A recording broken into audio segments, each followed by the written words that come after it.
নোয়াখালীর কবিরহাটে জামাতে নামাজ আদায় প্রতিযোগিতার পুরস্কার প্রদান অনুষ্ঠানে বিএনপি ও ছাত্রদল সমর্থিত সন্ত্রাসীদের হামলার ঘটনায় তীব্র নিন্দা ও জড়িতদের দ্রুত বিচারের দাবি জানিয়েছে বাংলাদেশ ইসলামী ছাত্র শিবির নোয়াখালী জেলা দক্ষিণ শাখা। বৃহস্পতিবার 16 অক্টোবর সকালে উপজেলার সুন্দরপুর ইউনিয়নের আব্দুল্লাহ মিয়ার হাটবাজারে সাধারণ শিক্ষার্থীদের অংশগ্রহণে নামাজ আদায় প্রতিযোগিতার পুরস্কার বিতরণ অনুষ্ঠান চলছিল। ইসলামী ছাত্র শিবির কবিরহাট উপজেলা দক্ষিণ শাখা এই অনুষ্ঠানটির আয়োজন করে।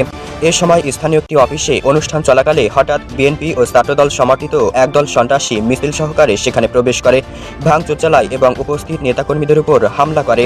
হামলায় জেলা অফিস সম্পাদক শাহাবুদ্দিন, উপজেলা দক্ষিণ সভাপতি মনিরুল ইসলাম ও ওয়ার্ড সভাপতি এনায়েত হোসেন সাগর সহ কয়েকজন আহত হন। ঘটনার তীব্র নিন্দা জানিয়ে এক যৌথ বিবৃতিতে জেলা সভাপতি সাইফুর রসুল ফুরাদ ও সেক্রেটারি আরাফাত হোসেন সিফাত বলেন, বিগত ফ্যাসিবাদী সময়ে ছাত্র শিবিরের গণতান্ত্রিক অধিকার কেড়ে নেওয়া হয়েছিল। আজ বিএনপি ছাত্রদলও একই পথে হাঁটছে। তারা আরো বলেন, ছাত্র শিবিরের ধৈর্য ও সহনশীলতাকে দুর্বলতা ভেবে ভুল করা উচিত নয়। শিক্ষার্থীদের অধিকার রক্ষায় আমরা দৃঢ় প্রতিজ্ঞ। নেতৃবৃন্দ হামলাকারীদের শনাক্ত করে আইনের আওতায় এনে দৃষ্টান্তমূলক শাস্তি প্রদানের দাবি জানান।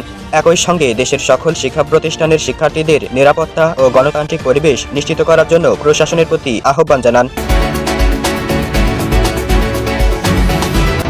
ফকিরহাট উপজেলায় এইচএসসি ও সমমান পরীক্ষায় পাশের হার 45.72%। আজিজুল রহমানের তথ্যচিত্রের রিপোর্ট।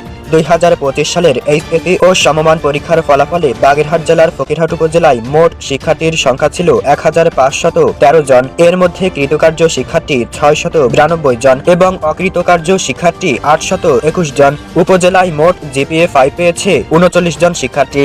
3টি শাখা এইচএসসি, আলিম ও কারিগরি শিক্ষা বোর্ডের ফলাফল নিম্নরূপ। এইচএসসি পরীক্ষার্থী মোট 1223 জন, কৃতকার্য 502 জন, অকৃতকার্য 721 জন, জিপিএ 5 36 জন, পাশের হার 41.5%। আলিম পরীক্ষার্থী মোট 86 জন, কৃতকার্য 76 জন, অকৃতকার্য 10 জন, জিপিএ 5 1 জন, পাশের হার 88.37%। কারিগরি শিক্ষার্থী মোট 204 জন, কৃতকার্য 114 জন, অকৃতকার্য 90 জন, জিপিএ 5 2 জন, পাশের হার 55.88%। মোট ফলাফলের ভিত্তিতে ফকিরহাট উপজেলায় গড় পাশের হার দাঁড়িয়েছে 45.72%। উপজেলা মাধ্যমিক শিক্ষা অফিসার মোহাম্মদ গোলাম মোস্তফা বলেন, ফকিরহাট উপজেলায় এবারে পরীক্ষার ফলাফল মোটামুটি সন্তোষজনক। বিশেষ করে মাদ্রাসা ও কারিগরি শিক্ষা শাখায় পাশের হার তুলনামূলকভাবে ভালো। আমরা ভবিষ্যতে শিক্ষার মান আরো উন্নত করতে শিক্ষকদের প্রশিক্ষণ, শিক্ষার্থীদের অনুপ্রেরণা এবং অভিভাবকদের অংশগ্রহণ বাড়ানোর উদ্যোগ নিচ্ছি। উপজেলা নির্বাহী অফিসার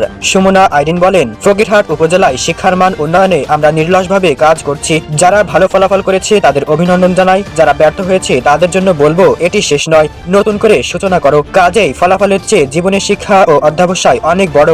আগামী বছর যেন আরো ভালো ফলাফল অর্জিত হয়, সেই লক্ষ্যে প্রশাসনের পক্ষ থেকে সব ধরনের সহযোগিতা অব্যাহত থাকবে। শিক্ষকদের বাড়ি ভাড়া বৃদ্ধি নিয়ে নতুন তথ্য দিলেন শিক্ষা উপদেষ্টা। আজিজুল রহমানের তথ্যচিত্রের রিপোর্ট।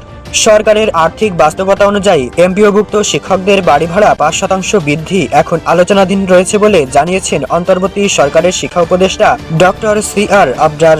বৃহস্পতিবার 16 অক্টোবর এইচএসসি 2025-এর ফলাফল প্রকাশ উপলক্ষে সাংবাদিকদের সঙ্গে এক আলোচনা সভায় তিনি এসব কথা বলেন।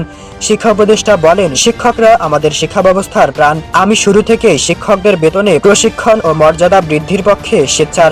তিনি আরও জানান, বর্তমানে শিক্ষা সংগঠনগুলো বাড়ি ভাড়া 20% বৃদ্ধির দাবি তুলেছেন। তবে সরকারের আর্থিক সক্ষমতা বিবেচনায় আপাতত 5% বৃদ্ধি, ন্যূনতম 2000 টাকা আলোচনায় রয়েছে। অধ্যাপক আবরার আরো বলেন, আমি বিশ্বাস করি নতুন বেতন কমিশনের সুপারিশে আগামী বছরে আমরা আরো সম্মানজনক বেতন কাঠামোর দিকে এগিয়ে যেতে পারব। সরকার শিক্ষকদের দাবির প্রতি শ্রদ্ধাশীল ও সংবেদনশীল। সামর্থ্য অনুযায়ী বাড়ি ভাড়া বৃদ্ধি ও শিক্ষকদের পেশাগত উন্নয়ন, প্রশিক্ষণ ব্যবস্থাকে আধুনিকায়নের দিকেও সরকার কাজ করছে। একদিকে শিক্ষা মন্ত্রণালয়ের সূত্রে জানা গেছে 20% বাড়ি ভাড়া বৃদ্ধির দাবিতে আন্দোলনরত শিক্ষক নেতাদের সঙ্গে আজ দুপুরে 16 অক্টোবর আলোচনায় বসতে যাচ্ছেন শিক্ষা উপদেষ্টা অধ্যাপক ডক্টর CR আবরার।